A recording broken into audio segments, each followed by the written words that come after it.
Hello everyone, today let's introduce MKE TG16W Micro High-Speed Centrifuge. This machine is directly driven by AC frequency conversion motor. Low noise, long service life, high precision. This is a 1.5 milliliters microcentrifuge tube. Precautions for centrifuge tube placement. Place the tubes symmetrically in equal portions in the wells. Keep the tubes symmetrically placed in the longitudinal direction. Ensure the centrifugation effect. Once all tubes are in place, close the door again. Press the start button. The device enters the running state.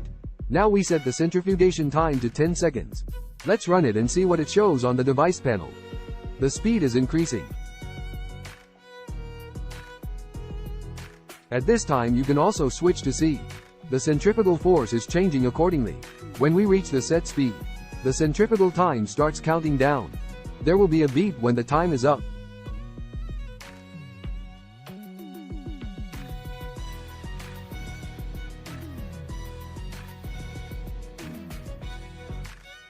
After use, we need to pay attention to a few maintenance points.